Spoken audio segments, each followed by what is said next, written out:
Hi, how you doing? How you be? Top to the AB in gaming news.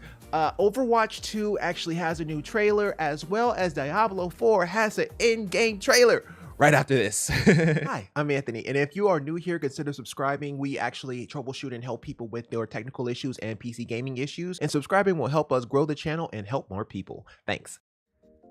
Hi, how you doing? How you be? Top to the AB. Hope everybody had a good day at work. Hope everybody had a good day at school. My name is Anthony, or TheOpenForum, and we are gaming adjacent. We essentially help people with their gaming issues, technical issues, PC issues, so on and so forth. You have an issue, we will troubleshoot it. We really do not have a barrier to entry, I guess is the best way to say that. We have unlimited range when it comes to troubleshooting technical issues. I don't know what my problem is, but apparently I'm just good at it. My name is Anthony, and without further ado, let's get things started here. So, hope everybody had a good day. Got a lot of stuff going on here. I'm not sure how long I want to play this out, but we will see. And it is basically Diablo 4, the in-game overview, which I thought was going to be really, really sweet. So let's go ahead and just take a look and just see what it's capable of.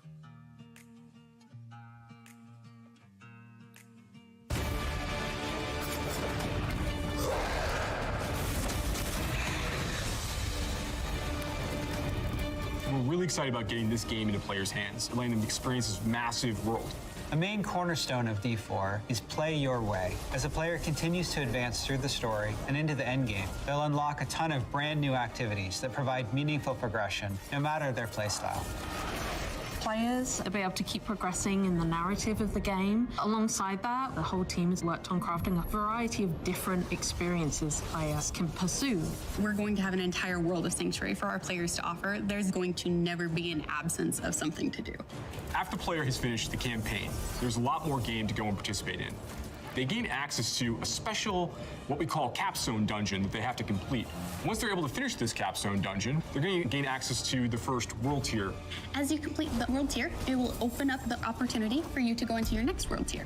That involves unlocking powerful loot, new items, and more advantages for your player to have a better opportunity at end. Y'all notice how it didn't show any monetization on that. I wonder if they're going to actually get into it. Let's find out. Whether you're a fan of dungeons, PvP, or just roaming around the world, there's a way to continue your Diablo adventure long after hitting max level. As your character continues to grow in power, you'll start with the skill tree and expand out into the Paragon system. A lot of the choices the players make are grounded on skills themselves and the fantasies associated with those skills. The Paragon board is a place where we're allowed to have a lot more depth, a lot more customization, many more options as you go. You can rotate the board, so you can choose a different path if you're like, I want to do more strength-based things, or I want these particular boons or glyphs. You can chart your path through it, and they're really a way for you to keep expanding your character and making it uniquely yours. Similar to the Paragon boards is the Codex of Power. It's an in-game system that holds the aspects related to the character. You are able to complete a dungeon, and they will have a chance to drop an aspect that you can pick up. And what this allows players to do is take items they're finding in the world and make them more powerful, turn them into legendary items. It's really special to discover what kind of playstyle really means the most to you. I just want to make the point real quick that the beta also did this as well. So in the beta, you also had the ability to do what's called aspects, and basically what was so crazy about it is that the aspect will actually change your whole kit, your entire kit, depending on what weapons you have, what skills you have that the weapons are associated with, and the aspects that you're using. It'll change the entire way you play the game, which is crazy because all it takes is one rare drop, and that one rare drop can be the saving grace for a character that's actually just really crappy. So it was very, very interesting that it's all it took in order to change your entire playstyle. But let's keep watching. Every part of Sanctuary is fulfilling and satisfying. Dungeons in particular are really close to my heart. Nightmare dungeons are going to give the players the opportunity to experience a dungeon that they might have already experienced in their past playthroughs. They'll enter the dungeon with a found sigil that alters the playstyle and the intensity of the dungeon. They're more difficult, and they have additional objectives, and then they also have affixes, which add a degree of difficulty for you and your group to work through. One of my favorite affixes that you can find in Nightmare Dungeons is actually called Hellgate. Occasionally, these portals will open up throughout the area that will just pour out different monsters that aren't native to that region for you to also be dealing with while you're trying to handle everything else inside the dungeon. There's over 120 dungeons to play through and find in Diablo 4, and any one of them can become a Nightmare Dungeon by finding a Nightmare Sigil and then using it to activate the Nightmare version of that dungeon space. Everything's a little darker, everything's more difficult. It's going to add a little bit of a twist of flavor on your particular dungeon. There's some targeted activities in Diablo 4 that suit what you're feeling in the mood for. The Forces of Hell are starting to have more influence in certain parts of Sanctuary in the vast interconnected overworld of the experience. And as the players are going into Helltide areas, you're going to find even more powerful monsters. And by killing them, they'll be able to gain these special shards they can take to go and use to purchase these big rewards that are available at these caches that are found literally throughout Helltide areas. The sky darkens and the rivers run red, meteors fall from the sky, and the monsters get harder. We really want to create new experiences for the players. There's one I really like called Whispers of the Dead, which you get from the Tree of Whispers. The Tree of Whispers is grim and a little gruesome, but it's also something mystically haunting and kind of beautiful. The tree has a little bit of a grudge against our players and would like for them to go serve its needs. So you're going to go serve these bounties, gather different rewards, different items, and bring them back to the tree in hopes that it can exchange you something really meaningful. Maybe you're going to go to the Fractured Peaks and take out some werewolves that are rampaging in a town. They're contained activities that you can do alone or in a group. We really wanted to create variety for people to be able to spend time where they wanted to in the world. It's very cool the way it's been put together, and I can't wait for people to see it, to be honest. In Diablo 4, we have a focus on the world of Sanctuary, and there are parts of that world that we call the Fields of Hatred, where Lilith's presence in Sanctuary has begun to seep through and manifest these poisonous areas throughout the world. When players go to these regions, they get to engage in player versus player conflict. These offer opportunities for the player to collect shards, but there is a little bit of a catch. In order to get these shards back to town, you will need to purify them. Other players will definitely know that you're attempting to purify your shards, so you'd better be prepared to fight if you're going to be playing any PvP, and be prepared that you might lose some stuff in the meantime. Once they've got the purified shards, they can take these, go back to nearby towns to sell them, and then use that to buy a whole bunch of interesting cosmetic items and rewards. It's a place for people who really love PvP and want to still get loot and still increase their character's power. If that's the way they want to play, they can.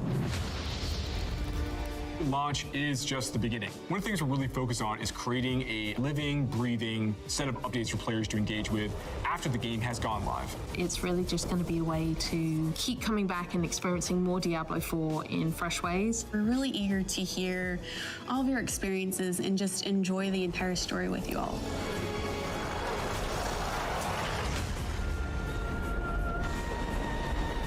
Okay, that terrifies me.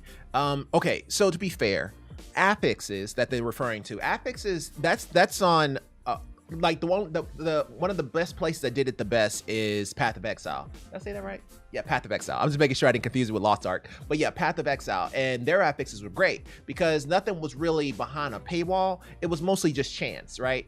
And then you can roll it and then you can corrupt it. Well, here, it scares me because of Diablo Immortal, because they gave you so many different options to increase the level of difficulty of a dungeon that it worries me that some of those affixes, as well as the PvP area, may have some type of a paywall in there. Like I feel like there are going to be some aspects of Diablo Immortal. I get they haven't said that yet. I get that they said that it's supposed to be some type of kind of like an Overwatch look at it, whereas like seasons essentially. But it worries me a little bit that there may be a little bit more of a bit more of a paywall than Overwatch has, because Overwatch doesn't really do paywall. It's more so of a season pass to get character skins and stuff like that and new characters. But I think that I never really thought of Diablo as being on par with the loot crate and the investing of Overwatch. So I always thought it was going to be more.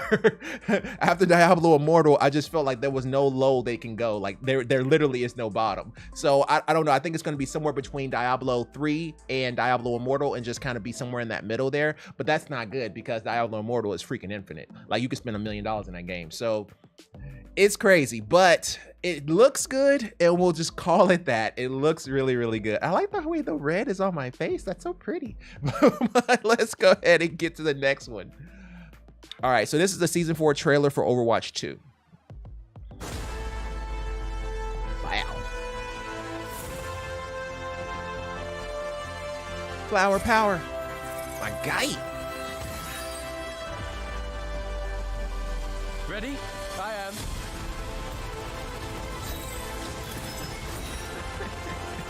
Man, it's too smooth.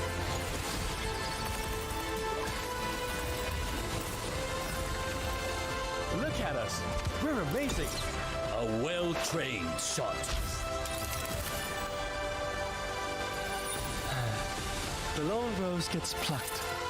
Chaos be upon you. Yo, the Pinocchio. That was clean. We have the robot. No one escapes gravity. The universe is magnificent. They will never isn't make it? a Moira mythic skin, I swear. But that is clean. So the stars align. Your time is up. You picked the wrong I like the side. braids. My stars, what a shot! Spend every moment growing into who you truly are. All according to plan. Cheers, love! The cavalry's here! I will be your shield. Yo, Tron Tracer. I like That's these clean. ones. Enjoy the fireworks! I saw what you could be. United by compassion. As long as we stick together, we will make A new possibility. for everyone.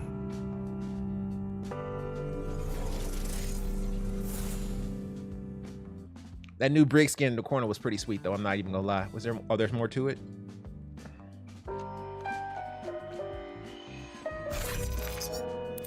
I like his eyes. That's pretty clean.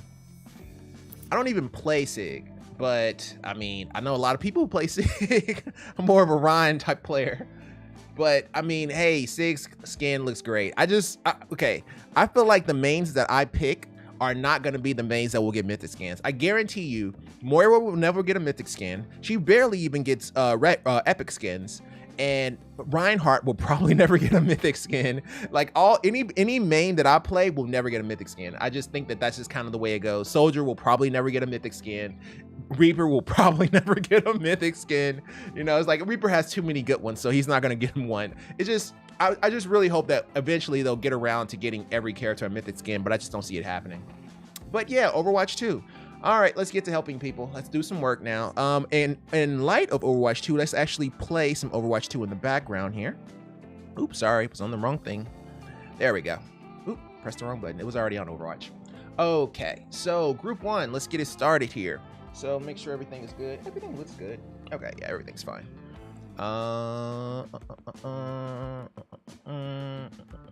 Yeah, I think it's okay. Okay, yeah, it was tripping a little bit. I'm sorry. Okay, so this is from 2 users who separate work VPNs on the same network. I remember this. We talked about this several times, right? And we even went to the drawing board just so I can explain it. But yeah, well, I think it's still open actually. It looks like this. We were talking about the differences between VPN and how it's set up and how they were connecting to a different network, and that worked fine. However, whenever they were connected directly, in my pretty picture, they were having a problem with their VPN tunnel. So that's where we kind of left off on that. But let me close this out and let me go back. Okay, so we've been going back and forth here, and I basically gave them some information. It sounded like they were having a DNS problem and basically changed their DNS settings. Thank you so much. The owner of the Airbnb granted my husband access to their main network. He is able to connect to his VPN via his work laptop by logging in through the network, while I am able to remain on the guest network. The homeowner also said that they would open a port on the main network, but I'm not sure if that is what ultimately resolved the issue. Yeah, he was probably granted my husband access to their main network. Okay.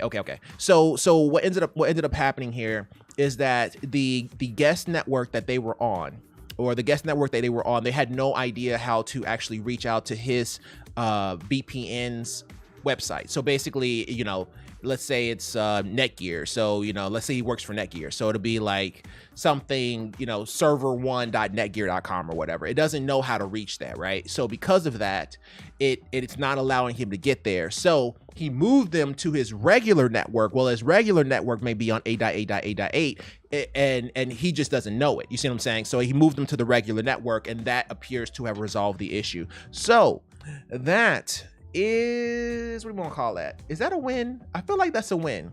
Yeah, we'll call it a win because we'll explain to them why it is a win. It is a win because essentially they know where the problem is. The problem is his guest Wi-Fi is having an issue with DNS. So essentially his guest Wi-Fi does not have the proper DNS that his main network has. Probably has some type of a reduced network connectivity or some type of blocks that'll prevent him from actually using the VPN properly. As soon as he moved them to his home network, everything was fine. So more than likely his Wi-Fi is on something totally different, or the guest Wi-Fi that he was using. So glad that helped. Glad you were able to get this situated. Let me scroll down so everybody can see. More than likely, what happened is that the guest Wi-Fi has a different DNS than the main network. But in any event,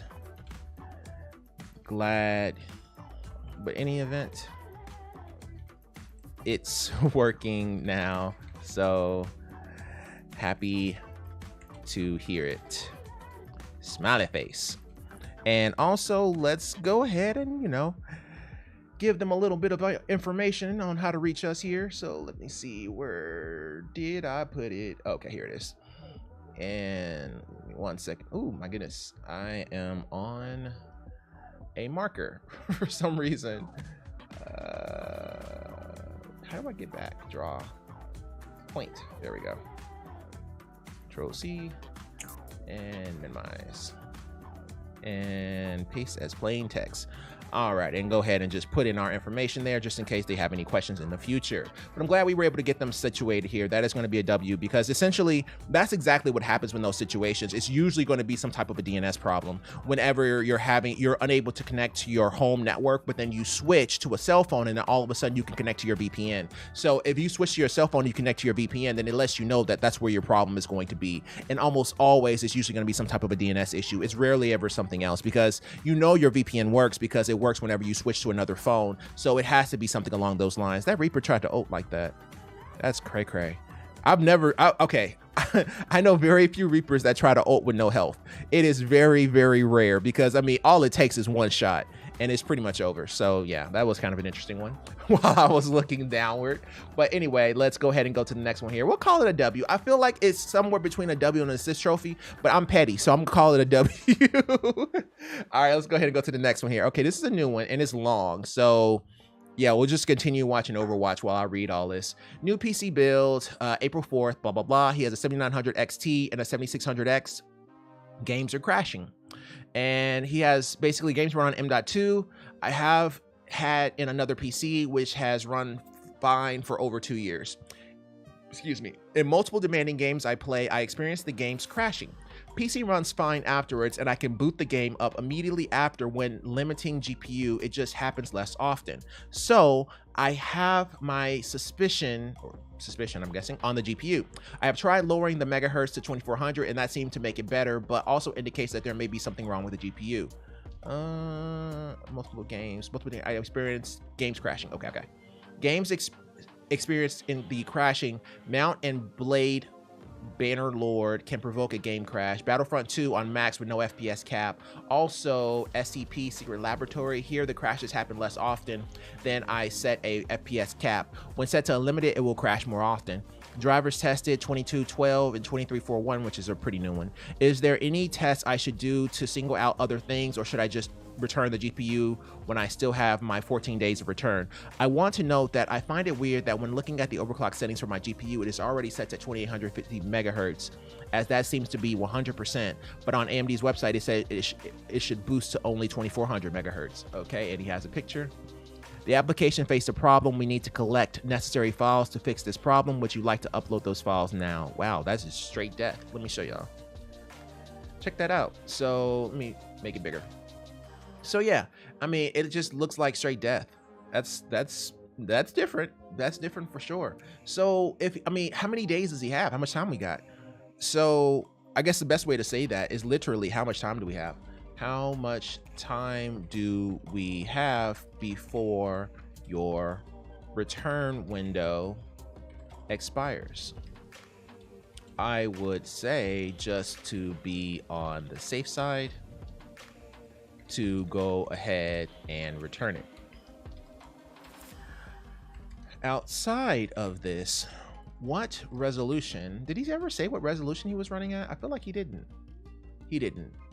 What resolution are you running at? And that power supply, oh, it's a 750 watt. I thought it was a 600. Okay, he's good on that. What resolution are you running at? If you change it to 1080p max FPS, does it still crash? It sounds like it might be getting hot. What temperature does your GPU hit while gaming? So yeah, it almost reminds me of a car that's getting hot, because if you look at what he's saying here, he's basically saying that whenever he plays on unlimited frame rates and basically makes it go as high as it can and as fast as it possibly can, that's when he notices the problem. But he doesn't notice it on less impactful games, meaning that more than likely what may be happening here is that the device or the graphics card may be overheating. So it may be, you know, he may want to have to look at his case or his fan cooling and make it look at his case and his fan cooling and kind of go from there. I was asking him what temperature. What I was thinking in my head while I was actually talking is that we could also tell him to remove the front panel on the actual case to see if that makes a difference. But asking him what temperature his GPU was at while gaming is probably going to give us the exact same result. So we can go either way with it, but that's fine. If you had said that, that's stupid. That was a good hook or a good try for the hook, but yeah, it is what it is. But but yeah, with the temperature there, I lost track while I was looking at Hog. I'm a okay Hog. I'm not great, but I play it every now and then just because, I don't know, to be a troll, I guess. Because I don't like being so wide open, you just getting hit. Because I just feel like you're just adding to everybody's ult charge. That's what it kind of annoys me about playing Hog. But whatever. Though I'm pretty good when I get a chance though. She did that right in my face. That's crazy.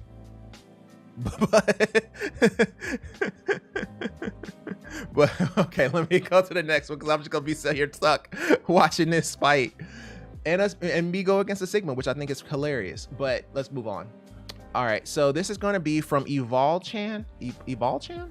Yeah, Evolchan. Evolchan writes. Let me make sure that's good. Okay, cool. V8 Bluetooth headphones not working on Windows 10. Going straight to the point. All right, we appreciate it. First, I would find and connect my V8 headphones. They would connect and Windows would tell me they are paired. Whenever I turn on my headphones, they won't appear as connected in my Bluetooth and or other devices. Let me turn this on. If I disconnect them, I cannot reconnect them. Windows would tell me that didn't work. Make your Bluetooth device is still discoverable and try that again. My V8 headphones also do not sound up as an audio option in the sound, nor does any sound coming from them. They connect just fine to my laptop, has Windows 10 and my iPhone and my Nintendo Switch. It is probably a driver problem on my PC, but I am not sure what to do. I have looked all over the internet and unable to find any solution, so I really could use some help to connect them to the desktop. Yes, it sounds like it's a Bluetooth driver problem. Yes, it sounds like a Bluetooth driver problem. Is your desktop Windows 11? If so, go to Start, check for updates, and see if there are, y'all can't see that, I'm so sorry. See that if there are any updates for the Bluetooth adapter, as well as check for optional updates. I'll explain this right now. Optional updates that include the Bluetooth adapter, the Bluetooth. We worked this before, Bluetooth adapter, where that guy that that basically he didn't want to upgrade his Bluetooth adapter because he had database issues, or he was having slowness whenever he updated his Bluetooth adapter, so he didn't want to. And then we actually had an update for our Bluetooth adapter, but we didn't go for it because we were trying to recreate his issue. So let's do this here. Let's go ahead and hop over to Windows 11 here, and let me explain what I was talking about. So Windows update, if it decides it wants to play, there we go.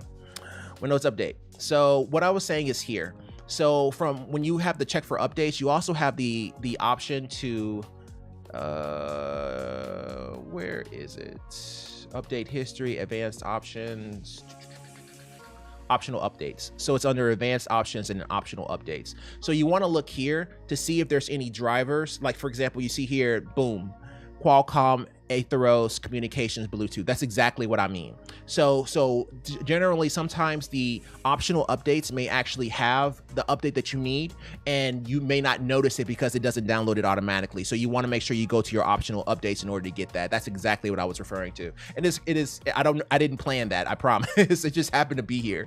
But yeah. So Windows Update Advanced Options, and then View Optional Updates. And let's make sure that we let our homie here know. So Windows Update Advanced Options, View Optional Update. Okay. Why does it do that? That's so weird. I don't like that. Stop. Don't do that. It opened up another screen and made it look weird. This will be under Windows Update Advanced Options. What was it? Windows Update Advanced Options, and where was the rest of it? View Optional Updates. View Optional Updates. Right. So just go there and check and see if there's an update for your Bluetooth adapter. But I've run into this too, especially when it comes to a lot of these Xbox controllers. Sometimes they pair, sometimes they don't. They just run into problems. It's just, I've always had a bad Bluetooth experience, but it has been across multiple computers. So I don't know for sure if it's going to be a Bluetooth on a motherboard type of situation, or if it's just the Xbox controllers. I've never had a really great experience when it comes to the Bluetooth controllers. I ended up having to get the actual dongle for them, and that's been better. But it's never been just like, oh my god, this is like perfect. It's never been like the way it always felt on an Xbox. So yeah, that's a thing. But in other news, Evolve Chan, I hope that helps. All right, let's go ahead and go to the next one here. Why does Group 1 only have 4? That's kind of weird. It usually has 5. I don't know how I missed that, but okay, whatever. So this is Steam. So it's not like we don't have a Steam button. Steam is here, I believe. Yay, Steam. Okay, cool. So now we are actually troubleshooting Steam issues. So we're just going to add that into our list of things to troubleshoot. So Handle with Care says Steam and buttons randomly stop bringing up their respective menus until I restart my deck. And let me grab my Steam controller. Here we go. Also an Xbox Elite controller. Go figure. Are you dead? How are you dead? Okay, I was like, that's kind of impossible for you to be dead, bro. Okay, there we go. Hi all, just got my deck this past week. Congratulations. Haven't tinkered with it at all besides installing Firefox on desktop mode last night. Occasionally when I press the Steam button or button, the menus that slide out just don't hear. I hear the sound play, and if I press up or down on the D-pad, I hear these sounds like it's cycling through the menu, home, library, store, etc. I haven't been able to replicate this, but it seems to happen about once daily. I rarely go into desktop mode 99.9% of the time. I'm either playing a game or on Steam just scrolling through my games. The only fix is to hold down my power button and choose the restart option. Searching past Reddit threads about my issue led me to this one, with users still commenting on a year-old thread about similar issues. But I'm thinking my problem is slightly different and mainly a software issue. Anyone have any ideas? Yeah, I do. I've run into this situation before on my Steam Deck where essentially I can't press buttons. You run into this a lot if you switch between the Steam and the Windows OS, and he actually switched to the Windows OS whenever he installed my Mozilla Firefox. So he has switched back and forth, and that's typically when you start to notice the problem. If you stay on Steam and don't leave it, then you usually don't run into that too often. But as soon as you start to leave and maybe go to Mozilla Firefox or, for example, Battle.net, because Battle.net, you have to have the application before you can actually start the Overwatch. So even if you have it set to your Steam, that was actually a smooth hack. That was a smooth hack. I think I even commented her on that one. I mean, that was smooth. I almost took his life away. And I mean, she was perfect on that hack. That was probably one of the best hacks I've ever seen. But I mean, I had him dead to right. But in any event, as far as the Steam Deck, this happens quite often. Well, I wouldn't say often. It happens every now and then, and I've gotten kind of used to it. And whenever it does happen, I end up having to reboot as well. So he's not alone on this. But if we go to the Steam Deck here and grab a controller. All right. So what you want to do typically whenever you run into this is you want to kind of go into your properties and then check for updates. And always automatic updates. This game is updated, background updates, pause my updates, language betas. Well, okay, there's two ways to go to updates, and this is one of them. I wonder if you could. I was trying to figure out this game when I launch it, hyper priority, blah, blah, blah. No. What I'm thinking about is properties. These game. No. Okay, I see what's going on here. That's what I was trying to get to. Settings, and then from settings, you want to go to settings, customization, downloads, cloud, family, remote play, your internal devices. That's just where they are. Home, activate a product on Steam. This is going to be kind of hard to do without. What I'm trying to get to is the updates. You can get the updates from the actual desktop screen itself. Here it is. Okay. So it's going to be under the Steam icon and then system and then check for updates. So essentially what he's want to do here is check for updates to make sure that the system is fully up to date.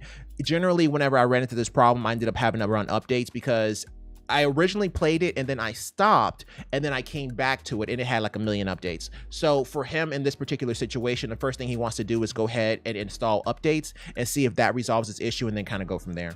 Also, make sure that he is staying on Steam and seeing the issue comes back when he's just on Steam, because when he switches back and forth, I wonder if that's what causes it. But if he stays on Steam, does it go away? So a couple things that he can try here. All right, so let's go ahead and go back here. And what we'll say is this. So for this one, I've run into this as well.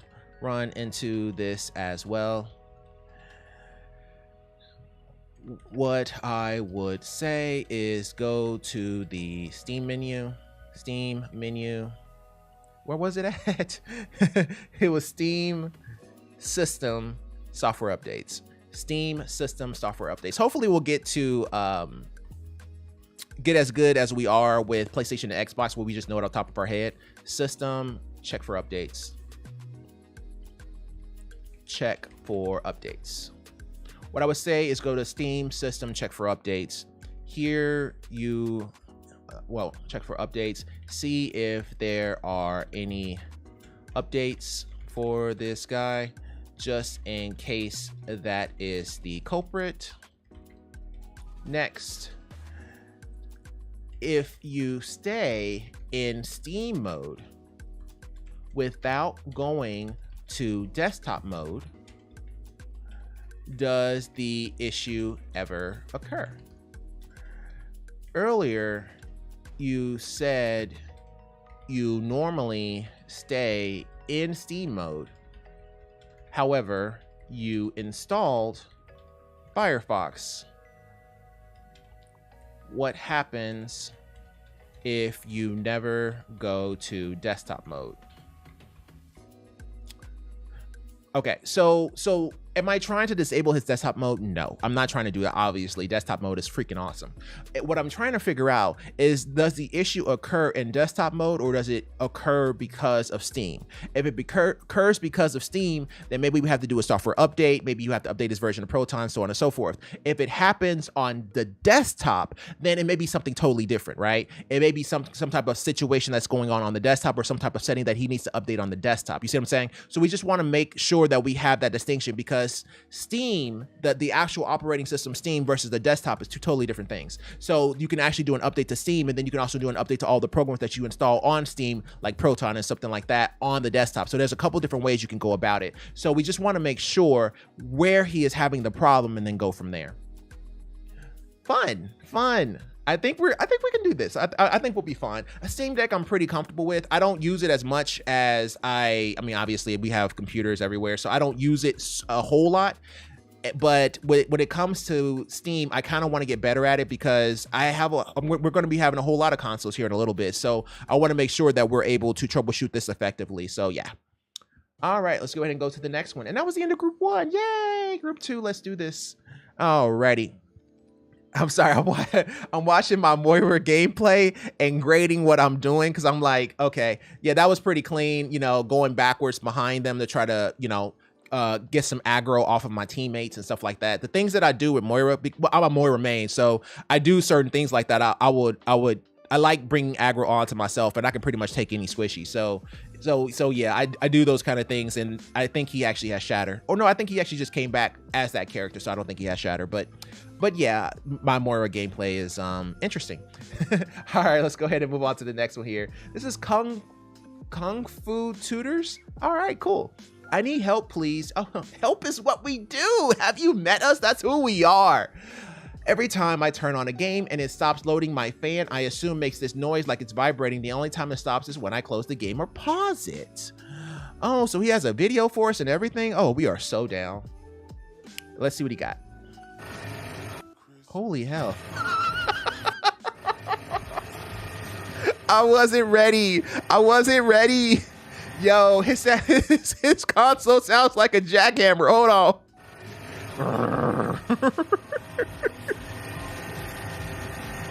Oh my God. Hold on. One more time. Yo, his Xbox is on a construction site. Oh my God. What the hell? Okay, bro, your Xbox is obviously at a construction site. Oh my God. I've never heard it sound so bad. Well, your Xbox is at a construction site. It appears. LOL. Yeah, that fan is completely loose and vibrating the chassis. Sounds like a jackhammer. I would suggest to arm the device before it gets worse. Yeah, bro, that's over, man. That's crazy. I don't even know how to explain that. Hold on.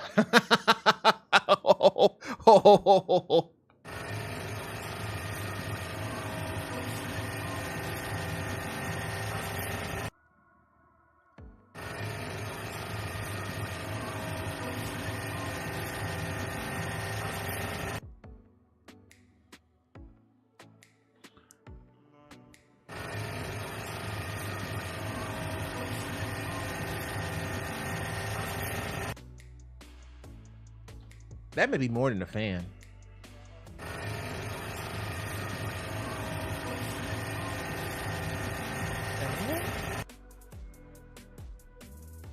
What could that be?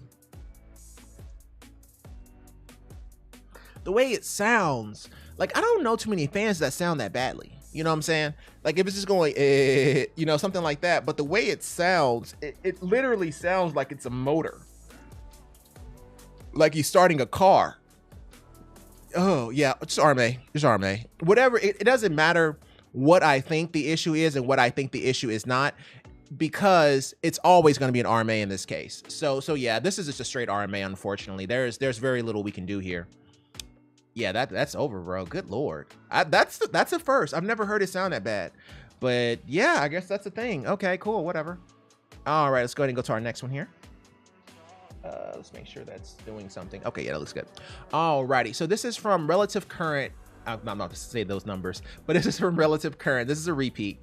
Underneath the search bar on Instagram are suggested terms. Some of mine are frankly embarrassing, and I want to get rid of them or change them so they don't appear if someone looks over my shoulder when I'm on the app. Yeah, we already looked this up. We actually went to Instagram on one of these phones here, and I said, so if you go to your profile, then settings in the top right, that one that looks like pancakes, here you can have the option of suggested content. Here you should be able to change what it shows you there. Let us know if that doesn't work. Hi, thanks for the advice, but it just says sensitive content, snooze, suggested posts, which I clicked on, and then a section about content I've hidden. Nothing about getting rid of these. Not sure why. Should I try on a desktop to see if that works? Yeah, I would try on the desktop. Yeah, I would try that way. As on mobile, that is the only option. Yeah, that's the only option that we saw. I checked the profile and I checked those settings, and that's the only one that even came close to making sense. So it kind of is what it is on that one. There's not a whole lot more we can do on that because you just simply don't have that option. So yeah, we'll just let him know. Let us know if that doesn't work though. Let us know if that doesn't work though. I'm not about to open Instagram in order to, oh, maybe I can. Maybe I can't. Second thought, maybe I can't, because if, okay, in order for me to open Instagram, I would have to log in. In order to log in, I would have to log in and then switch my screen to Chrome, which I don't do because it's a totally different browser that actually has my information on it. So I can't do it. But what we can do is say, hey, if that doesn't work, then let us know. Or if he runs into any issues, let us know, and then we can try from there. Alrighty, but relative current, keep us posted, bro. Ooh, fancy. Let's take a look now. So this is from Rodrigo. It's a Gecko 250 i5 with a 3060 Ti SFF build. Well, it looks really pretty. Hold on. Ooh, look at that. Oh, that is very nice. Take a look at that. Okay, well, for one, 2 USB 3 ports is a little iffy, but I mean, everything else looks really good. It looks like it's almost like a test bench that they put a case around it. But I like the way the grills are. The grill is really, really nice, but it's a little dated, but it's really, really nice. It's very, very pretty. I like this build. And it fits the aesthetic of his keyboard, mouse, and everything. Man, this is nice. Congrats to him. Good Lord. That's a nice little build he got going on there. Okay. Well, let's go ahead and go back. And back to our regular scheduled programming. That's nice. Oh, he has more pics. There's a PC primarily for gaming, recording, editing video, schoolwork for a teen. Case can be found here. Ah, here's the case. Gecko 2. Oh. Wow, they have burnt orange. That is a color. And that is a color that they have. How are you gonna do that? Okay. It wasn't switching through the pictures. Okay, hold on, I gotta see this. Edge. Is somebody pinged me? Oh, that's the website. I was like, what's going on here? Okay. So everyone can see. Okay, this is a horrible color. Let me try something else. Does it change the color? No, it does not. So you're gonna have to deal with it. But check this out. It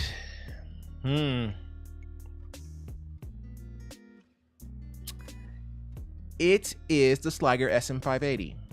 Well, not quite, because it's basically all in one panel, but this guy is actually pretty bulky, because if you look at that cooler there, if it can fit a 92mm fan that way, then that means that this guy is actually pretty bulky, and it can fit a graphics card going this way, like the horizontal way. So but you can also put a fan down there, which is pretty sweet. So I mean, there is some positives to it, but this is a big case actually. It just looks small, but it's actually pretty. Yeah, 11 liters. Okay, that makes sense. That makes sense for sure. It's pretty bulky. I don't like that they're going in different directions. That's kind of weird. They should have just kept it the same color. But you know, the fact that you have a million different colors to choose from is pretty sweet. So congrats to them. That's the Gecko 250. I may actually get that and do a build in it, but we'll see. I'm kind of behind on doing builds these days, but we'll see how it goes. All right, let's go ahead and go to the next one here. Oh, we didn't even tell him congrats. Nice build, bro. Congrats.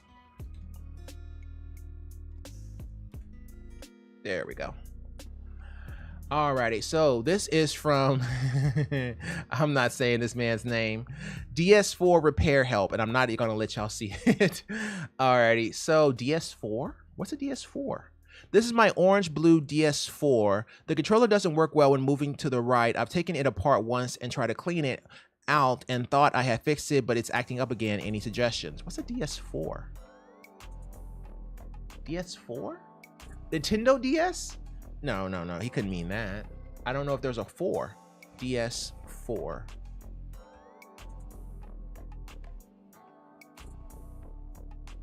Is it a controller? Okay, it's a controller. Okay, okay. Okay, okay. I was like, he's saying it like he's saying it like his Xbox.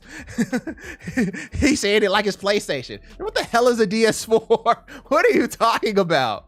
Okay, okay. He's talking about some kind of controller, I guess. Okay. Feel like my first question. What the hell is a DS4? What are you talking about? Okay, DS4 repair help. Okay, let's see what he's talking about here. All right, Edge.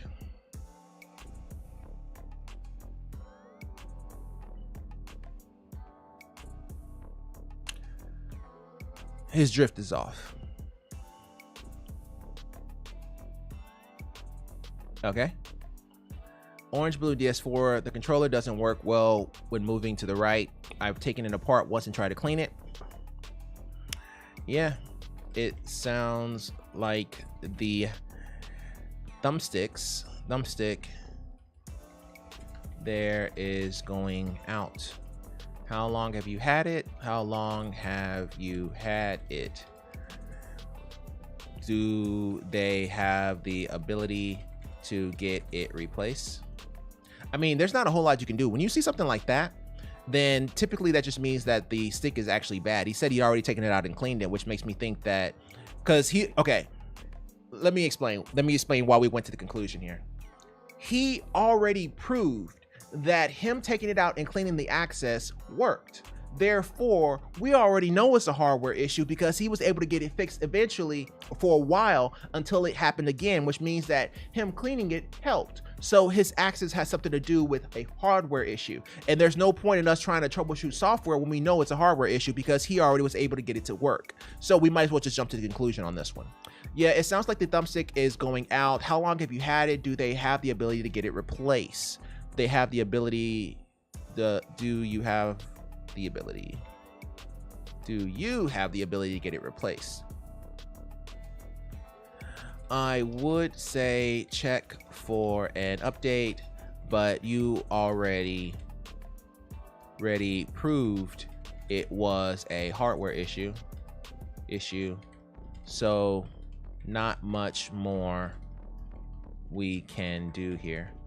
Yeah, unfortunately, there's not a whole lot we can do here. You've already proved that it's a hardware issue. Why would we deviate? I mean, if you already proved that you did something hardware-wise and fixed it, why would we deviate from it? I mean, we already know it's a hardware issue. Alrighty, so I'm not even gonna say your name. Just let us know how that goes, bro. Fix your name. It's offensive. All right, so next one up here is from Sam04 Shelley. Can't boot, help. Hello, today I spontaneously decided to completely wipe all my storage, 1 HDD and 2 SSDs, because my system, which is decent, began to run like a potato.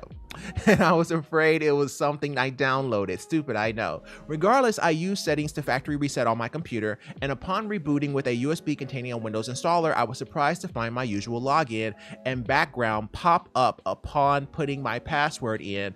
I was met with an error, user profile service failed to sign in. Since then, I've reformatted all my storage devices, successfully downloaded Windows on my hard disk drive, and now whenever I launch, I get hit in the face with a recovery page, error code, blah. Whenever I press any of the options provided, my computer crashes. It sounds like you may have wiped the wrong drive. How many drives do you have?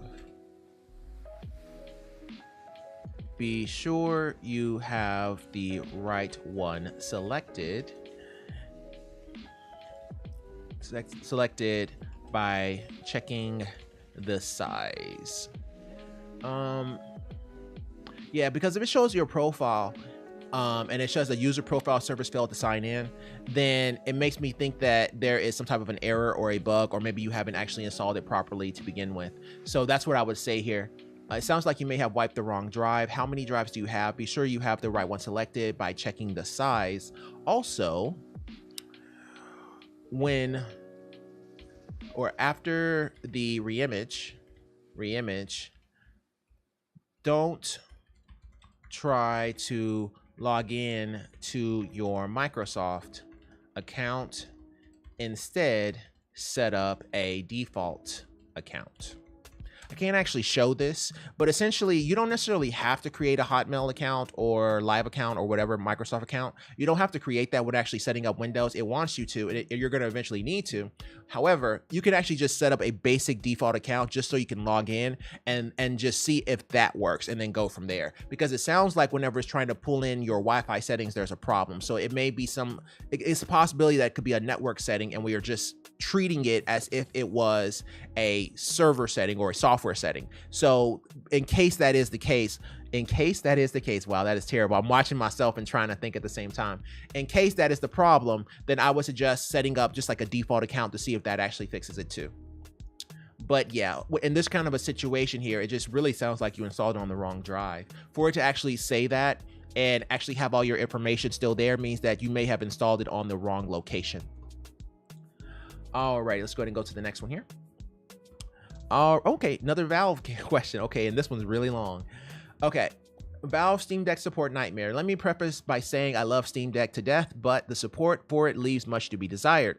I received a new Steam Deck from an RMA only to have it experiencing the exact same issues as the original I purchased. The issue, I performed a factory reset on the original deck after months of having messed around on it like everyone else, and I wanted a clean slate. Needless to say, I started encountering an issue where from fully shut down, the home page would take a whopping 3+ minutes. Okay, annoying, but I grew up pre-SSDs. This I might be able to live with. Then the kicker is the Steam store refuses to load, as in I can't let it load indefinitely and it will never load. Okay, QRMA process. Spend 8 days of back and forth with support playing tag via the ticketing system, go through 7 different support staff, and finally arrive on RMA my OG deck. Here I am having it all for a few hours and it's doing all of the same issues. Fresh deck, not a single game installed, and system fully updated. So naturally I started thinking how it must be something on my end. Only thing that comes to mind is internet, an issue Valve has not once touched on. Not a single troubleshooting method has been offered by them. So Steam Deck Redditors of the world, what the heck is going on with my decks? Well, have you installed any updates from Steam since you purchased the new device? I would say start here to see if that helps. Is a possibility that the drives themselves may be having an issue. Maybe it's like a hard drive issue. Man, that is bad juju right there. You gotta get the heck up out of there. But I would say start here to see if that helps, and then kind of, you know, if you got 2 RMAs and you got the new one that's actually having the same issue, I would at least try for an update and see if that helps. And outside of that, there's not really much you can do here. You can basically just try to go for updates and see if that works. And if that doesn't work, you may have to just go ahead with another RMA. If it's taking that long to boot. Like mine does take a little bit of time, but it's not that slow. It's not going to take 3+ minutes. So it's possible that he may have gotten 2 faulty drives. It's possible you may have gotten 2 faulty drives. What model is this Steam Deck? Because if it's the $400 model, then that guy is going to be using Flash and it's not going to be very fast to begin with. Also, has there ever been a point where it was faster? So that's something that we really need to know, because if he's using the original one, the lowest model, the lowest model actually doesn't have an NVMe. I think it's actually just using flash storage. So that guy there may actually be slower than the one that actually comes with the NVMe. He's just going to do that right in front of me. That's crazy. I'm just looking at him. That was so stupid. But I'm just looking at him like come on, man. We're just sitting right here. But in any event, with this one here, that's what I would say, just to see. Did anybody else take it somewhere with Wi-Fi, like a coffee library or a fast food joint, to see if it changes everything? Oh yeah, that's a possibility too. But you said that it had problems booting. Let me make sure he said that right. Comes to mind. So naturally I started thinking, I was saying Mission Fresh Deck, not a single game installed and system fully. Oh, he said the system was fully updated. I'm so sorry. Edit. Well, have you installed any updates from Steam since you purchased a new device? I would say start there to see if that helps. It's possible you may have gotten 2 faulty drives. What model is the Steam Deck? Also, has there ever been a point where it was faster? No, I'll leave it. Even though I know that first sentence is wrong, it will make the second sentence not make sense. So we'll go with that. And then we'll also just try to figure out exactly what's going on with these drives. He said, let's see, for the factory reset on the original deck and mess around, blah, blah, blah. Say I started encountering an issue where from fully shut down to home page would take a whopping 3+ minutes. That's not network connectivity. That's actually going to be drive. So no, I don't take back what I said. I feel like he really is having a problem with this drive here, because we're talking about shutting down. We're not talking about starting up. So we're talking about starting up an application and the application taking so long to start up, or going online taking a really long time. That's totally different. So yeah, we'll go with that and then just go from there. I know a part of it is wrong, but I'm okay with that. All right, let's go ahead and go to the next one here. This is from Mr. Coffee Bean. Mr. Coffee Bean writes, PS5 remote play no longer working when not on home Wi-Fi.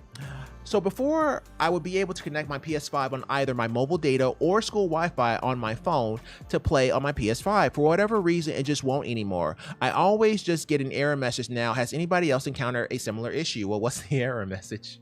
Well, what's the error message? So before, I would be able to connect to my PS5 on either my mobile data or school Wi-Fi on my phone to play on my PS5. Well, what's the error message? What's the error message? What happens if you connect your PS5 directly to the router? Does this resolve the issue?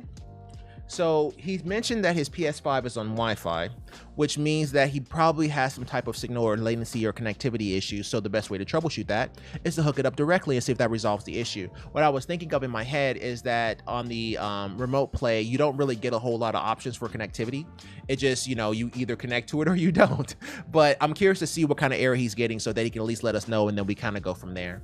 But yeah, that's how you would troubleshoot something like that. It's just, we need more information for us to move forward. We need to see exactly what the error is, and maybe that will kind of point us in the right direction on how we would handle that.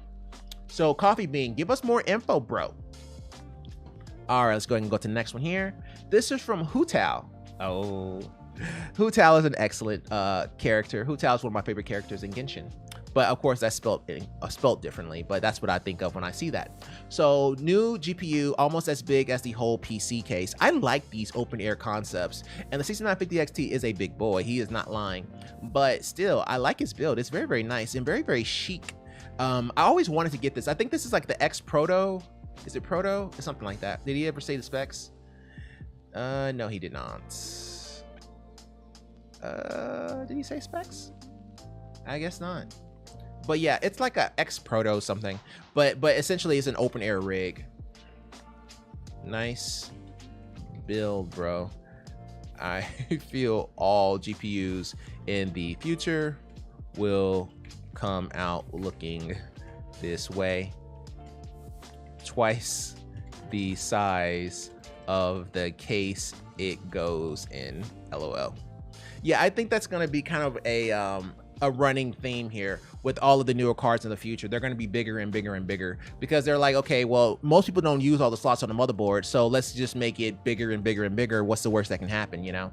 So I feel like that maybe end up what happens with the graphics card situation, so that it can get more horsepower and get bigger and be able to cool it a little bit better, because it appears that making it smaller and then also making it cooler is not a possibility. So we kind of have to go a different way about it. But let's go ahead and go to the next one here. So this is going to be from New Chard.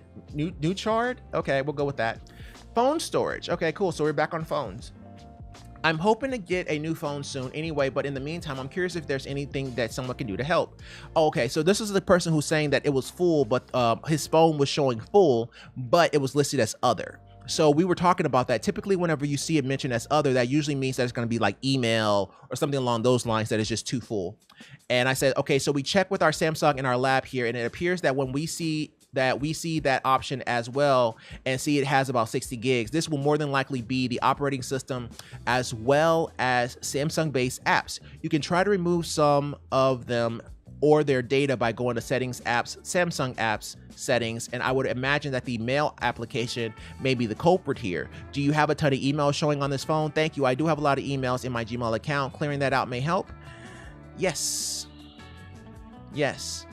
Or you can clear the cache of the application itself, but it would just re-download it. There used to be an option where you can change how far back it can go to download. Let's see, just to make sure. I feel like it's still an option. What do you mean accidental touch? You don't like being... Your phone is being protected from accidental touch. Swipe to dismiss. What? Jesus. Okay, whatever. Go back. Please stop. Go back. All right, bet. So if we go into our settings, and I will show you exactly as soon as I get there. Google services, mobile data, no. Accounts and backups, apps.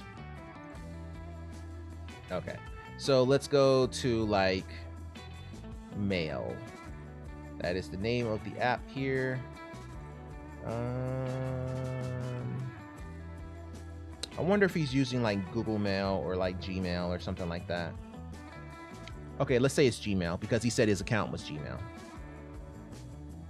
I'm trying to see if there's any options. Install unknown apps, app details, battery, storage used. Ah, you do have the option. Okay, so I'll show you. Okay, so what I'm referring to is this. So, really? Wow. I was trying to show it and then it popped up an ad. That's Samsung for you. All right, so basically here. Okay, there we go. Okay. There we go. So if you scroll down some, there is an option, that one. Oh, well, that's for the update. Oh, sorry. It's kind of hard to do it and actually see. Okay, let's go back here. And, oh, okay, cool. So it's basically going to be that option that says storage. Okay, you see that option that says storage there, and then go to the bottom. Once you click on it, you have the option to clear data or clear cache. So clear cache and clear data. So that is what I am thinking his problem is going to be. You see how much it's using? And then if you scroll all the way down here, you have the two options to clear data or clear cache. That's what I'm referring to. So I think that may be where his problem is going to be, that he may have to clear his data or clear his cache of his emails, and that may be the other. So let's go back to it. Yes, or you can clear the cache of the application itself, but it would just re-download it. Oh, also, let me see if there is a way to set the amount, how far back you can go. Notifications, permissions, app timer, mobile data storage, install unknown apps, app timer. No. It appears that you can't. Okay, just making sure. Or maybe you can do it from the settings of the actual app itself. Let me go to the mail app real quick. Just to make sure. We got to be thorough here. So he said he had mail, Gmail or whatever. Take me to Gmail. All right, so if we go to menu, oh, sorry, not that menu, and then we look at settings, and then we click on one of our emails here, Conversation, blah, blah, blah, blah, blah, blah. Ah, days of mail to sync. So yes, there is the option. I can't show you this because it has my email on it, but yes, there is an option under the mail and it says days of mail to sync. You can also go to whichever mail app you have and go to the settings, click on your mail account, and at the bottom, change where it says days of mail to sync and see if that lowers the amount as well. There we go. Okay. Having the phone with us helps so much, but yeah, that's what you would like. Okay, they used to have that feature. They've always had that feature, but I've run into situations on iPhones where you don't have that option to choose how many days you want it to sync from. So that's the reason why I was kind of worried. I need to check to make sure, because depending on which kind of phone you have, depending on what you're using, it comes and goes. So it's hard for me to just say, hey, just go ahead and change the days of mail to sync, you know, whenever you get a chance, because depending on if you're using Outlook or Mail or Gmail or Yahoo Mail, it may change, you know what I mean? So yeah, that's what I would say for this one. I think that some of your applications maybe have too much data and they may be showing themselves as other, particularly the Google ones. And he is using Gmail, so that makes sense because the Google ones can be removed. That's the reason why. All right, let's go ahead and go to the next one here. Devil May Cry 3 crashes. No, not Devil May Cry, anything but Devil May Cry. So Devil May Cry 3 crashes. I tried installing Devil May Cry 3 on my Windows 10 PC, but when I started up the game, it instantly crashed my PC. This type of crash also happens with one other game I tried playing, and I'm not really Oh, I'm sorry. That was my job. I'm so sorry. This type of crash also happens with one other game I tried playing, and I'm not really sure what's causing this. I did try setting the compatibility to Windows XP, but even then it still crashed. Any help would be appreciated. Sure. When it crashes, go to, y'all can't see that. Go to Start. I feel like we have this. I'm tired of writing this over and over again. Yep, we totally have it. Copy paste, baby, copy paste. Go to paste this plain text. Start event viewer, Windows log system. Here you can search for the timestamp the issue occurred and look for critical errors. When you do this, what do you see? Exactly. That's exactly what you would want to do for here. You want to go to event viewer to see where your problem is and kind of go from there. So if those of you who aren't sure what I'm talking about, we'll actually go, he's on Windows 10, so we'll go to Windows 10. And go to our AMD rig here, and all you want to do here is actually just go to Start Event Viewer, and then while you're here, click on Windows Logs and then System. There's other options here, but I always go to System because it gives us the most information. And then once you're here, you're looking for anything with critical errors. Generally, it's going to be red. So basically, this is I'll be home in 30 to 45 minutes. Okay, that was just my colleague. Okay, so with this here, let me actually close this on here. That way you guys don't keep getting pinged, because if I hear it, that means that more than likely you guys hear it too. So let me turn this off. Close and close. Okay, sorry about that. So yeah, basically you want to go to your level and then look for critical. So basically go to the timestamp of when the actual issue occurred, and you're looking for something higher than obviously informational and warning. You're looking for critical. So basically it'll show either an error or it'll show critical. If it shows critical, that means that it may have crashed the PC. So that's what you're looking for. You're looking for these errors or these criticals, just like that. Alrighty, so going back here to internet. Okay. And yeah, so just go ahead and do that and see what the error is and let us know, and then we'll just go from there, because the error will point us in the right direction. It's probably something GPU based, like you may have to update your driver, but I would rather hear what the error is and then kind of go from there. Well, actually, you know what? Let's just go ahead and tell them, because it's not a hard thing. Also, be sure your GPU driver is up to date. That's the equivalent of telling somebody to reboot their PlayStation and Xbox. We're not, fool me once, shame on you. Fool me twice, shame on me. Because we're not going down from another reboot or a GPU update. That's not happening. So So yeah, I am game nerd, I guess. Keep us posted. All right, let's go and go to the next one here. Group 4. Hey, we're making some progress. 8. That's not bad. We have quite a few, so it'll be interesting to see what happens here. Alrighty, so okay, so this is a crazy Wi-Fi issue. We talked about this. This is on the Mac though. So we were talking about the MacBook Pro cannot connect to the internet through my family's Wi-Fi, yada yada yada. And he's having some issues with Wi-Fi, and he was getting a 169. So we've been going back and forth on this here and explaining what it was. Excuse me. And we were saying, yep, you are correct. Your computer is giving you a local IP address because it is unable to pull an IP address from the router. I would suggest rebooting the router as well as updating it to the latest firmware version. Let us know if that fixes the issue. Thanks for your reply. I have already done the due diligence on the router. Not only did resetting it and confirming it's updated not fix the issue, other devices in the house do not have this issue. Okay. Okay. Well, he said it's Wi-Fi, right? Okay. Okay. Well, connect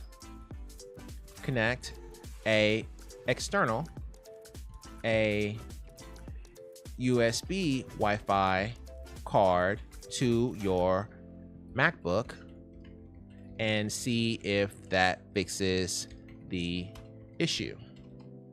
Should be really cheap, but that is the quickest way to let you know where the problem is. Did he already check for updates let me make sure he already checked for updates. My MacBook Pro 2017 on Ventura 13201, that's pretty up to date. Cannot connect to the internet through my family's Wi-Fi. It seems to be related to my IPv4 Pro or proxy settings. Well, no, it's okay. If you're pulling a 169, then it means that you're not either. Okay. Okay, let's go to the drawing board. All right, let me go to the drawing board. I know it's black. Give me 1 second. Let me open it up. Actually, you know what? Let me switch off because I have to get off of the writing paper and go back to where we were. Okay, and let me erase all this, and now we can. Oh, good God! Can you give me a bigger stroke eraser? There we go. I say there we go, but it's still not great. Okay, there we go. Kinda. Hold on. It is very difficult to erase with this thing. It is very, very, very. Okay, you know what? Forget it. All right, let's go here. All right, let's talk about this. All right, so. Okay, so he was saying that he was getting a 169 IP address, right? So a 169 typically means that it's unable to get an IP address, okay? So basically it's called, well, we call it DORA, D-O-R-A, okay? This stands for Discover, Offer, Reply, Acknowledgement, or Discover, Offer, Reply, Acknowledgement. Yes. So basically, so what ends up happening in a DHCP packet, so basically DHCP, this is what you're doing, right? Versus getting a static IP address. So basically in DHCP, you're trying to get an IP address from the router, right? So that's your communication. So your DHCP, so this computer here is trying to get an IP address from the router, okay? Whether it's wired or wireless, it's doing the exact same thing, okay? And it's basically using what's called DHCP in order to get that information. It follows the process of DORA. It sends out a discover, an offer, a request, and an accept, or a reply and an accept. So basically, you send out a discover packet. So this guy here is going to send out a discover packet. The router is going to offer an IP to it. Because once it sends out, it's because basically whenever it connects up, it's going to broadcast out the discover packet. The router is going to see that and reply back with an IP, okay? And then once it replies back with an IP, the laptop typically will broadcast out and scan to make sure nobody else has this IP address on the network before it accepts it. And then it will reply back saying, hey, yes, I accept it. And then the router will acknowledge it and add it to its IP database, knowing that this particular computer has this particular IP. So that's essentially what's happening. So in his case, if he's saying he's getting a 169, he's also saying he updated the router and nobody in his household has this problem but him, then his issue is that his laptop, his Wi-Fi card, is having problems sending the Discover packet. Okay, because it appears that if the router was able to get a Discover packet, it will reply because it works with everyone else. It's just him. So something is going on with his Wi-Fi card for him to not send this Discover packet to the network. So if nobody is knowing that you exist, nobody's going to give you an IP address. So he has two options. He either A, he can get himself another Wi-Fi dongle, or I guess three options. B, he can hook up directly, or C, he can get a static IP address and assign himself a static IP address in the environment, and that will also allow him to connect. Any of the three should work. Okay, wow, we just explained DHCP. Okay, cool. All right. Well, okay, let's get back to him then. Wow, I don't want to go too far, but that was I think that was pretty mild. Should be really cheap, but that is the quickest way to let you know where the problem is. Also, it seems like your laptop is having issues with DHCP. You can circumvent this by giving it a static IP instead. In the details where you just were, give it an IP from the same pool your other computers are on. Just go to computer. Stop. Sorry, computer is my Alexa too. Alrighty, give it an IP from the same pool your other PCs are on. Just go to any other PC, see what their IP is, and give yourself the same IP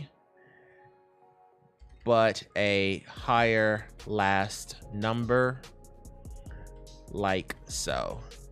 192.168.1.224, for example, a number. And then 255.255.255.0 for subnet mask, and 192.168.1.1 for default gateway. DNS equals 8.8.8.8, 8.8.4.4. And this will give you an IP address on the network. The first three, okay, it's called octets, but I don't know if he knows what that means. So we'll just say octets. The first three octets, 192.168.x, will be different depending on their network. Okay, we'll go with that. Lastly, well, no, there's no lastly, because it's a MacBook Pro, there is no wired connection. But you know, if he bought a wired connection, that would work as well. But I would rather him just buy another Wi-Fi dongle, because it doesn't appear that he wants to be wired anyway. I'm the only person that can kill that on the whole team. Like, the other team is like a Junkrat and like a Reaper. So I'm the only person that can get her. But yeah, that's what I would say for this one. So essentially what you would want to do is try to get a USB Wi-Fi card. If you don't want to go that route, then you can just give yourself a static IP address from that environment, and that should work as well. So either one is fine, but that's exactly what's happening. You're not sending out the Discover packet, therefore you're not getting an IP address. So something's wrong with your network card. Yeah, that was bad. There was nothing I can do there. Why would you? Okay, I'm not even, because I don't know if that Reaper knew that if it was reflect was up or not. He just ulted, you know what I mean? And one reflect and it's pretty much over, and plus you had no support because everybody was dead and you knew everybody was dead. So it's like, it takes them 8 years to get that ult. I just don't want them to waste it, but whatever. I think this is just quick play. I don't think this is competitive anyway, so it's whatever. Alrighty, so let's go ahead and go to the next one. All right, so this is from Gentle. Nice name. So Gentle says, Xbox One controller stopped showing up in computer Bluetooth. Okay, that's fine. Whenever I play some games on my computer, I like to use Bluetooth from my Xbox One controller to my computer, but all of a sudden my computer has stopped even showing my Xbox controller. It will show and connect to everything else, but it will just not work with any Xbox controllers. I have updated all the drivers and I still can't get it to work. Any ideas? Stop showing up in computer Bluetooth. Okay. Well, what happens if you hook up the controller directly? Does it work then? Also, what happens if you pair your controller with your phone? Does this work? So yeah. So essentially what you would want to do in this situation is try to pair with your phone and see if that works. If it does, then it lets you know that the Bluetooth on the controller is still working. And then you also want to try hooked up directly. If hooking up directly actually is good, then it means that you're going to have a problem with the Bluetooth adapter that is actually on the Xbox, which is not good. So yeah, you may have a hardware problem at that point, but that's essentially what you would want to do for this particular issue. Mr. Gentle, keep us posted. And in the meantime, let me go ahead and start turning on the PlayStation and Xbox because I feel like we're getting to the console side of things. Okay. And also, let me grab a swig of water.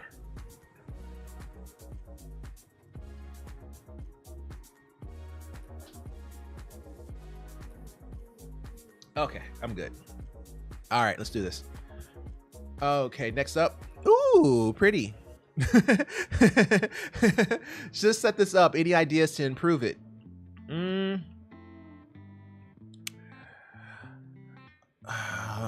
I would say an undermounted headset cradle. Underslung headset cradle. An underslung headset cradle below desk, and a USB hub also below desk, or also underneath desk. Underneath desk. So yeah, that's what I would go for that. I mean, outside of that, man, it's really, really nice. I like it. It's very, very pretty. I'm not even sure what that is. I think that's a cell phone or something that is actually showing him the time. That's pretty sweet. And my man is a fan of the Death Adder. I have to appreciate that. Death Adder is an excellent, excellent mouse. It's one of my favorites for sure, especially the Wi-Fi version. All right, Purple Air. I like the name, bro. Keep us posted. A nice build, sir. All right, let's go ahead and go back here. Oop, no. You know what? We'll stay here. We'll stay here. It looks like this is a video. Trying to glue this piece back on. What are you talking about? What am I? Oh, okay. So this is what we're looking at. We're looking at a PS5. This is what it looks like whenever you remove the side panels. And he basically broke one of the side panel pieces because it's just straight plastic. I don't think he needs to. I don't think it's going to interfere with anything, as a matter of fact. So with this one here, does anyone know if it's safe to put adhesive tape on this? Does this affect the side panel going back on? I don't think that one broken piece is going to hurt anything. Yeah, I don't think that's gonna hurt anything, bro. Like, from what you've shown me, it doesn't look like that's bad or anything. It just looks like it's broken a little bit, but that's fine. Like, it's not a big deal. Like, what are we doing here? Let me make sure we're looking at that properly. Like, is it making the side panel not go on? Like, we need more information. But yeah, I mean, does this affect the side panel going back on? I don't think that one broken piece is going to hurt anything. Yeah, I just don't think it is. But at the same time, whenever I was switching my side panels, I never actually just looked at it and was like, oh, hey, let me learn every single component within the PS5, you know. But that's what I think here. I don't think that's actually going to hurt anything. But let's move on here. Okay, this is from Nick. Nick writes, or Nickel, Nichols, I got you. Nichols writes, Discord caused my PC to turn off and restart. What? How do I know this? I checked everything even my voltage and benchmark my PC for 6 hours. But if I open Discord, my PC turns off in a span of 5 minutes. Any ideas or help? Sure. Sure. Quick question. If you turn on Discord, then close it, does your PC shut off 5 minutes later? Also, when it crashes, do I still have it copy pasted? Yes, I do. Nice. Go to, there we go. Start event viewer Windows log system. Here you can search for errors. What do you see when you look for the critical errors? Yeah, that's exactly what we want to do here. So it's kind of interesting that you're saying Discord. I mean, you know, for it to be Discord means that there's something broken with it or there's an error. Mercy is super mobile in this right now. And I kind of makes me want to play her more because she is ultra mobile. She is more mobile than Moira, which is crazy, but you know, still pretty sweet. I like how mobile she is nowadays. She's like always up in the air. She's really hard to hit. I know they tried to nerf her because she is a pain to hit for sure. Oh, I remember this. This is where I get ulted in the face. But yeah, in any event, on to the next one.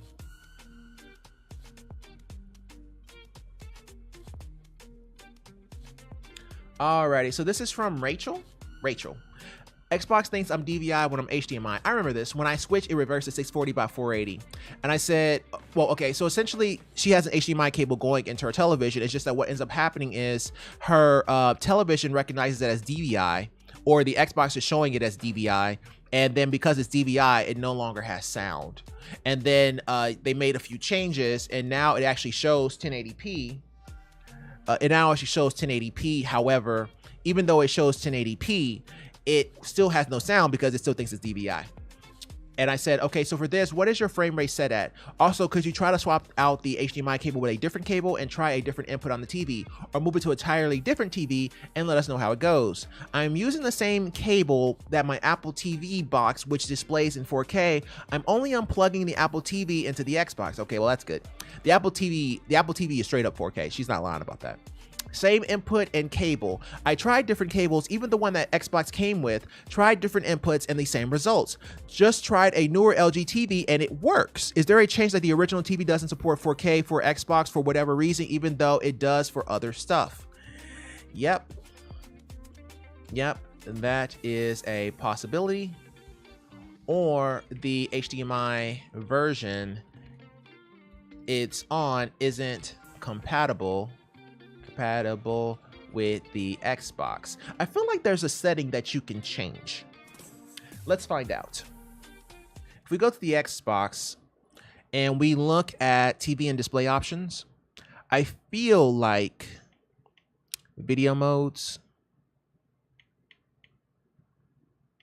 No. HDR by default is on auto. Allow 4K. Wait a minute. Did she say the Xbox picked up a 1080p resolution? Okay. So device control allows HDMI CEC, control your AV TV receiver, control turns, night mode, calibrate HDR, video fidelity and overscanned, color depth, overrides, no. Video modes, allowing variable refresh rate. No, it can't be. It sounds like the LG worked, but the older TV didn't. Okay,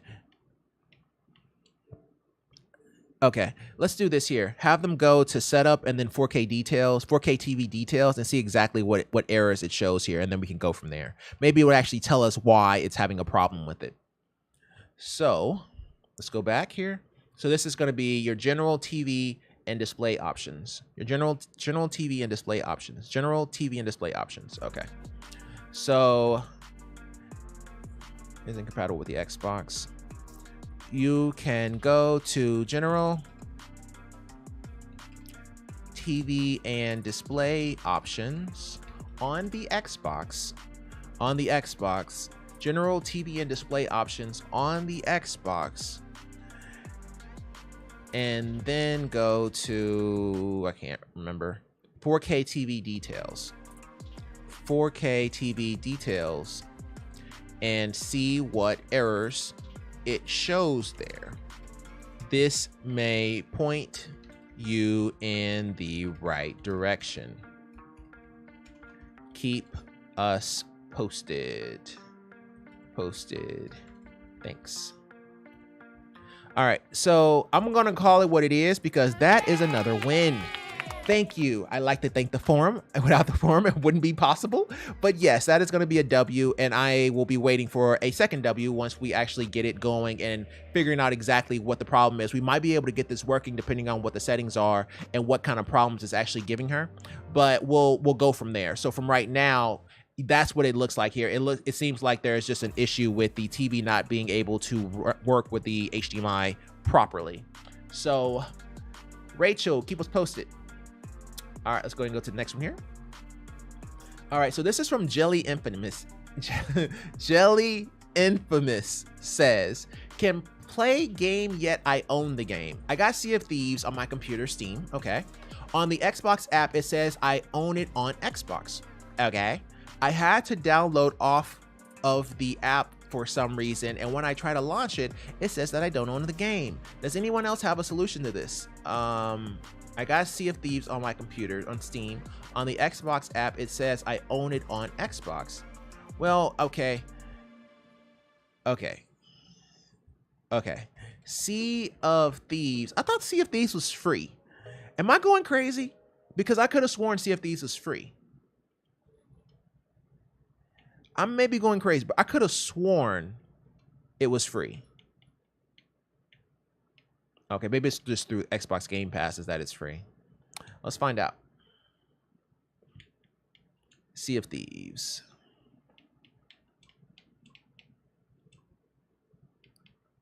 Because we had another person with a Sea of Thieves question. Yeah.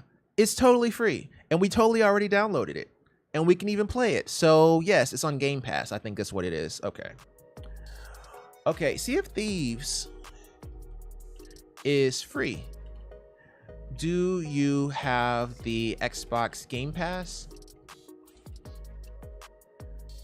Do you have the Xbox Game Pass? Okay, Sea of Thieves is free. Do you have the Xbox Game Pass? It sounds like it thinks you had it at one point as well. No, I mean, I don't know if it, I don't think it can see it if it's downloaded on Steam. You see what I'm saying? Like if you purchase it on Steam, it's kind of weird that it would think that you have it. On the Xbox app, it says I own it on Xbox. I had to download off of the app for some reason, and when I try to launch it, it says I don't own the game. Okay, well, let's go with this. If you have it on Xbox Game Pass, do you have the Xbox Game Pass? If so, go to the Xbox, what is it called? Xbox Xbox, okay. Go to Xbox Game Pass. If so, go to the Xbox Game Pass store and download it from there. So, okay, is this a fix? No. Is it a counter? Hell yeah. So with this one here, I think that this would probably be the best counter because this game is straight up free. It's always been free on the Game Pass. So as long as you had Xbox Gold or the Game Pass, then you always had Sea of Thieves. Sea of Thieves has never been a charge. Even when it first came out, if you had the Xbox Gold, then it allowed you to download the game. Because a lot of people downloaded the game, and that's why they were really having problems with it because they just didn't like it back when Sea of Thieves first launched. So yeah, Sea of Thieves has always been a part of the Xbox Gold as well as the Game Pass whenever it came out. So I would just go there and download it instead of trying to pull it from something that already previously downloaded. I'm guessing it's broken because it switched from the Gold to the Ultimate. I'm guessing it's broke because they changed from the Xbox Gold to the Ultimate, etc. You know what? Seeing Fact R said play. I don't think okay. I'm trying to remember when the Ultimate for Xbox came out. but I don't think that would have anything to do with mine, because I was like, okay, if the Ultimate came out, then maybe I can generate the exact same error he has because it already says I had the game. But I don't think that's going to be the case here. If we go to my games and Sea of Thieves, it says I got mine from Game Pass. So yeah, no. Mine works. It just wants an update. So that's not the case. Okay, I just wanted to make sure. Alrighty here. So let's go ahead and go back. Can I play the game? Yet I own the game. Okay, cool. So Infamous, keep us posted, bro. Let's go ahead and go to the next one here. Ooh, a picture. Let's do it. Oh, I guess it's more than a picture. So first build ever. Okay, please don't be long. Ooh, Lord. Did he just do a, what is it called? A rotating pan? Yes, he did. He totally did.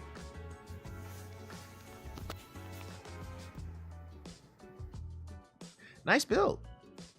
Nice. It looks really nice. Go back real quick. I'm gonna break my neck trying to look at this. Yeah, looks great.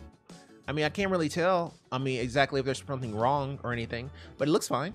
Just finished my PC build and got everything up and running. I know a lot of people on here hate Unicorn Barf, but I'm too lazy to try and change it. Mine is Unicorn Barf too, I'm not even gonna lie. Also, didn't expect the CPU stock cooler to work as well as it did. I'm running stable at 57 degrees Celsius, probably even better after I apply some Noctua NHT1 paste to replace my shoddy CPU cooler placement. And don't worry, I won't be a floor gamer for much longer. Hope the masterpiece approves. Approve. Approved. LOL. Congrats, bro. It looks like a nice PC. It looks like a really nice build. I like the rainbow barf as long as the colors match and it's not like offensive. Alrighty, this is from Mayhem Monkey. I do like the name. Series X controller unresponsive after battery change. We talked about this one. Yesterday I changed my battery pack on my controller and it became unresponsive. I power cycle both controllers and the controller, or I'm sorry, both the console and the controller. And I said, well, how many controllers do you have? Any other controllers working? I would try to boot your Xbox with a different controller or via remote play, and then try to set up the controller wired to see if it pairs. It's also possible that the batteries you replace it with are bad. I will swap them out just to be sure. I dug out my Xbox One controller and it paired and functions are fine.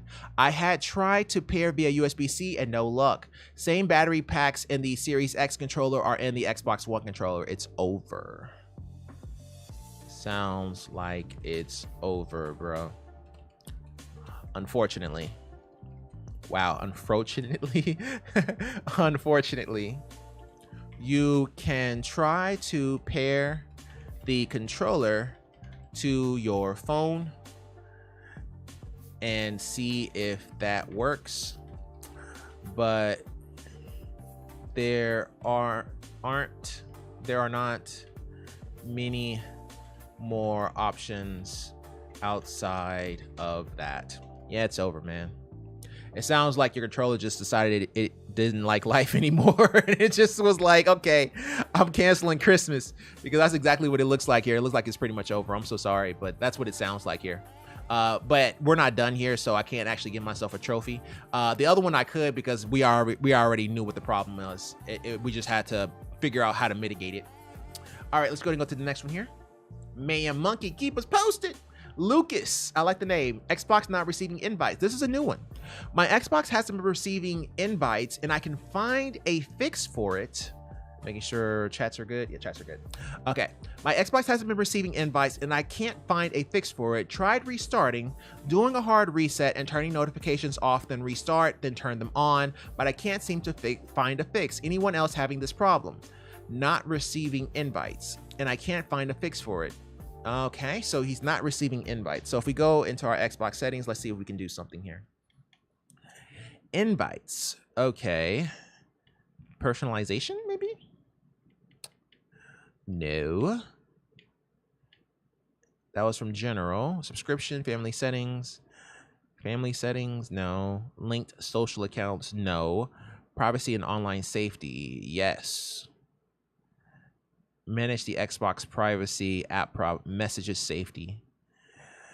text and receive messages, web links. You can view hidden stuff, media and message requests. No. App privacy, camera, microphone, account info, control what certain apps are allowed to do with your data. No. Xbox privacy, view details and customize contact preferences. No. We already checked message safety. Data collection? No. Okay. System access restrictions, backup and transfer time, console info, storage devices. Let's see. Access to content. Allow adding it. No, not console info. Media remote features. There are very few options when it comes to getting invites. Notifications. Choose whether notifications can pop up on the screen and show up in the guide. Xbox notifications. Oops, sorry. Xbox notifications, friends, live stream, party game, looking. Okay, it's here.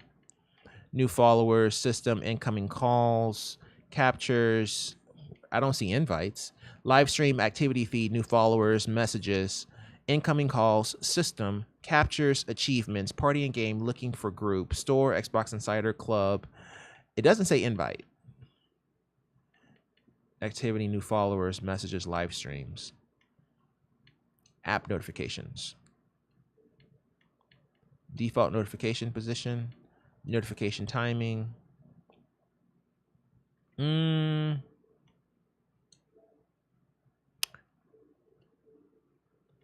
Idle options, break reminder, capture and share, activity feed, accessibility. Well, crap. You really don't have a whole lot of options here. Game and chat transcription. No, that's transcription. No. Okay, well, fine. It appears that the only option that you really have is under general preferences and notifications, but I don't know if notifications actually applies to invites. It is a notification. It appears like a notification, but we can say in settings, I already forgot. Settings, preferences, notifications. Settings, preferences, notifications. In settings, preferences, notifications. Is this turned on? Is this turned on for everything? Also, does the Xbox store work? I'm thinking that he may have a network connectivity problem. Does the Xbox store work? It sounds like it may be a network issue.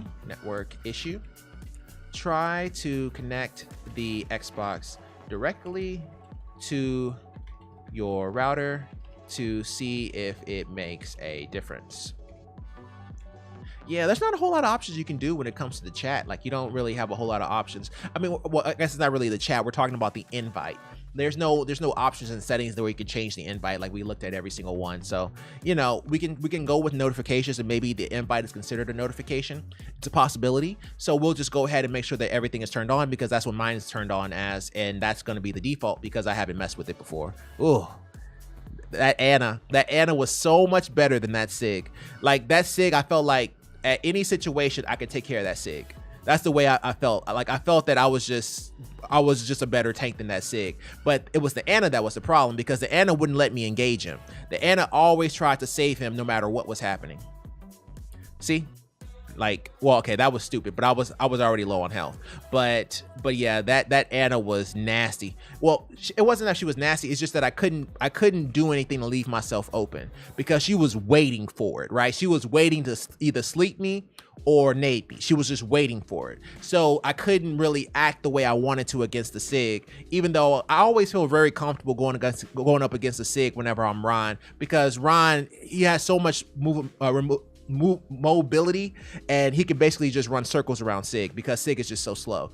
and he just kind of leaves himself wide open in a lot of situations. And so I would rather go Rhine against a Sig than Zarya against a Sig. You see what I'm saying? So in that situation here, I just always feel like I'm pretty good against them. But yeah, that's a bad fight there. Always go in to help the Bob, but I kept getting hit in the back by this stupid but I kept getting hacked over and over again. But that's not a whole lot you can do there, man. It's just a bunch of people there. You're just dead. But hopefully we can all get the same spawn before we all get back. But let's move on to the next person. Got into a whole a whole conversation about that. I think we lost on that one. Yeah, not a whole lot we can do on that. That was, I mean, we tried our best though. All right, let's go and go to the next one here. Group 6. This is our last group for today, and we're doing pretty good on time too. We're probably end up right at 9. Ooh, new tiers of the Kingdom Switch and display in Japan. Let's take a look. Ooh, make sure y'all can see that. Oh, that's clean. I'm not gonna lie, that's clean. That is clean. Look at that. Look at the dock. Look at the dock though. That is clean. That is clean. And those controllers are cleaner. Oh wow, that is nice.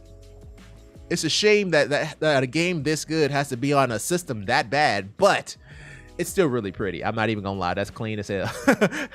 If I didn't already have a Switch and everybody else in the entire world didn't already have a Switch, we may actually buy it. But yeah, that is really nice. Oh, look at that. That's a good looking Switch, man. I'm not even gonna lie. That is a good looking Switch there. All right, let's go ahead and go to the next one here. Help. Help is what we do, sir. Have you not noticed? Help identifying if this is legit, please. Sure, I'm down. Oh, I thought it was a video. What am I identifying? What are we talking about? Okay, yeah, you have a fan on the GPU, but what are we talking about? What? I don't know what's happening. Like, what are you? You made it look like it was a video based on down here. So you made me switch and transition for no reason. I'm mad.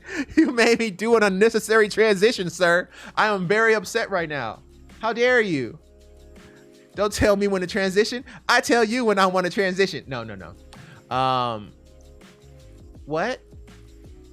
Help identifying if this is legit, please. Like, what are we talking about? I have an opportunity to buy it for a really good price, almost too good, so I wanted to make sure everything is okay. The specs are a 9700K RTX 3090 Z390, 16 gigs of RAM, 1TB NVMe. Does it look good to you guys? Thanks. Well, can't really tell from just a picture, bro, but what's the price? 1500 USD, which is pretty high. Yeah, that's high. Price is 1200 if I collect. That's still pretty high. That's 1500 USD, bro. No. With a 3090 GPU? No. Oh, no, that's too high. That's too high. You can build a comparable PC for the same price point. You know, the 3090, yeah, I would still say you probably could. I'm the 9700K, a 3090 Z390, 16 gigs of RAM, and a 1TB NVMe. I feel that you can get that anywhere for that exact same price. You know, and on top of that, it would be better because you would actually get a combo deal. So yeah. Now, of course, he's not in the US, so he doesn't have like a micro center, but I'm sure that he can probably get that same. That's not, there's no savings here, because that price point is going to be the price point of something like that. Plus, this is already used. You'd be better off getting something new for the same price. So yeah, I would not do that. You can build a comparable PC for the same price point, and it would be new. Hard pass. Now, if he said like maybe 800 bucks, I'd think about it. You know what I mean? But if he's saying 1500, that's way too much. That's crazy high. Crazy high. Alrighty. So let's go ahead and go to the his name is a Prius. A Prius writes, desktop and laptop. Hello, PCMR community. What's up, homie? I need opinions on what to do. At home, I have a super nice PC and give specs if needed, but don't use it much because I'm in my dorm most of the time, and I have a laptop, a 2021 Aorus Flow X13. For those of you who aren't aware, the Flow X13 is basically like having a tablet. It is essentially a tablet that has the ability to have the eGPU, similar to the ROG Ally that we made a commercial on not too long ago. So if we look at the ROG Ally, they made a commercial on, we just watched the commercial. But the ROG Ally here, which is this guy. So this guy here also uses the exact same XG mobile dock that the Asus X13 Flow uses. The Flow was the first one that come out that actually uses the dock, but now the dock can be used for anyone. So if you look at this picture here, this is the XG mobile dock that is actually compatible with the Asus Flow that he's referring to, but you can also use it on the ROG Ally that is getting ready to come out one of these days. It doesn't have an actual release date. It's already but it's in beta. So just to give you an idea of what he's talking about. So if we look at the Asus Flow X13, which is this guy. Well, you didn't need to take me to a website, but yeah, it's this guy. You see that's the exact same dock that the ROG Ally has. It's the first one that came out that actually did come with the XG mobile dock. That's why I'm so familiar with it. Alrighty, so where were we? Oh yeah, right here. And that's what I use when I'm not at home. What should I do? Sell my PC and get an eGPU that goes with the laptop, or should I find a larger living space that can fit my PC? Well, I would get the XG mobile dock for the tablet and call it a day. Also, you can just remote into your computer to access its data and programs when you are away. Well, okay, when you are away, but you can also sell it if you are pressed for cash.